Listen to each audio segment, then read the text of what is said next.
We all interpret art in our own different way, but for some of us, it might take us more time to understand what we're looking at.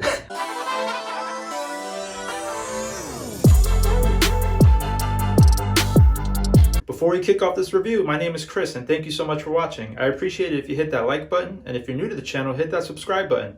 This way you'll stay up to date with more fun reviews uploaded weekly. Salvador Dali and Pablo Picasso have very similar art styles and are two of the best painters of all time. Before we start this vlog, check out my 3 suggestions for watching.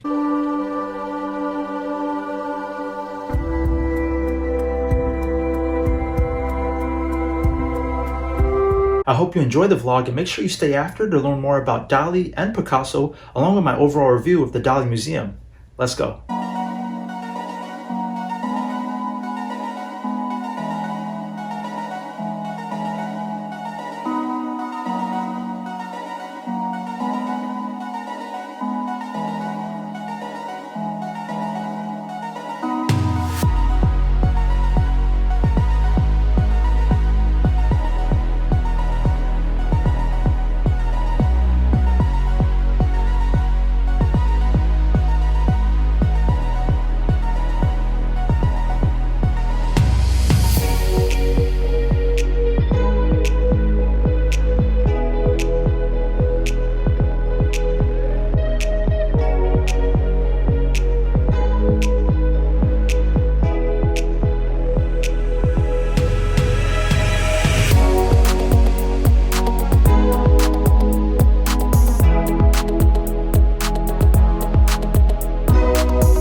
So now that you watched the vlog, you're probably both amazed at how beautiful that artwork was, but maybe you're like me and somewhat confused on what the hell I was just looking at. I mean, one painting had a knife. Okay, I see the knife. Now in the same painting, I also see an apple. Okay, but now a bird?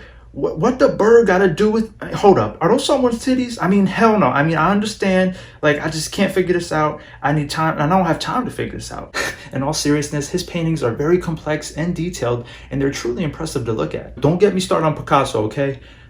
We're gonna get to him later. Don't worry, Picasso. I'm coming at you, man. But for now, I wanted to share some interesting facts about Dali, since this is the Dali Museum. Salvador Dali was born in 1904 in Spain, and he died in 1989 in the same city he was born in. He's known for his technical skill as a painter, but also his remarkable quality of his imagination. In 1929, he joined the Surrealist movement, but before that, he created a few pieces of art that was related to the style of anti-art. This was a childlike style using non-artistic materials such as cork, sand, and featuring organic forms. This type of art helped transition him to his highly detailed, dreamy images of surrealism. The Surrealists based their artistic explorations on the concepts of the unconscious and the aspirational for social change after the First World War. Their subject was the world of dreams and the irrational. And once Dali joined the Surrealist movement, his popularity and fame went global. For the next 10 years, he astounded the public with irrational subject matter, highly detailed symbolic imagery, and complex dreamlike stories. But during the movement, tension started to develop between him and his colleagues. This was mostly due to political differences and also him self-promoting his own work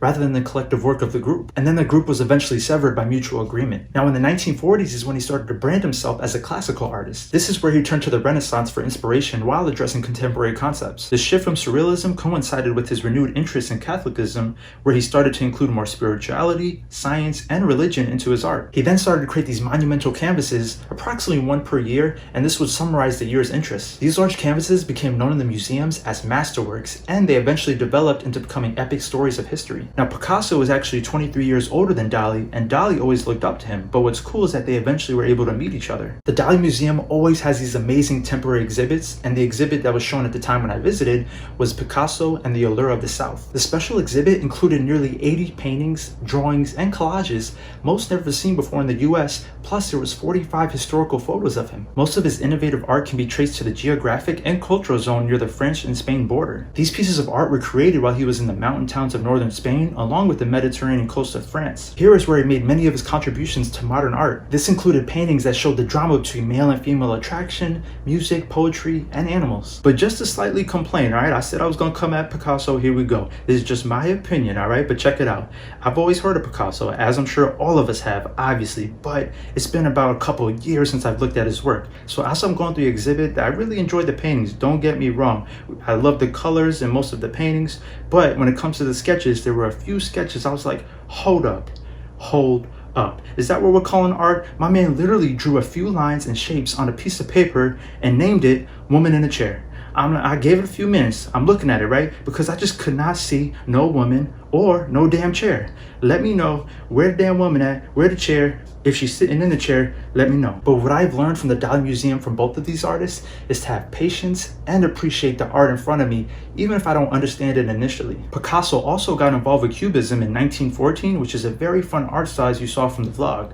This was a fun, interactive part of the museum, plus it was free. Fun thing about Cubism is that every picture turns out different and no two are the same. And along with this interactive photo section of the museum, they also had a virtual reality simulation for Dali, which was very fun and a pretty good quality. I love the exterior architecture of the Dali Museum, plus the location of the museum. It's actually pretty close to downtown Saint Petersburg. I think it's like walking distance. Plus it's right there on the water as you saw from the vlog. And the interior was very clean, decent space to walk around. The museum store was a decent size as well, plus that beautiful spiral staircase. You can't forget about that cafe. I didn't buy anything from that cafe, but it's just nice to have something like that on site. Throughout his life, Dali has always been an innovator, constantly challenging the status quo. He was always future focused, constantly making scientific, spiritual, and artistic connections for new paths forward. Picasso, on the other hand, was the first to do it. He was the first one to confuse most of us. You know what I'm talking about, where we have to tilt our head to the side or even stand upside down to see what the artist is trying to show us. But in all seriousness, both are legends when it comes to their artistry. I've been to this museum several times, and each time I learned something new about the paintings. What doesn't change is the consistency of the museum's cleanliness, creativity, and overall good vibes.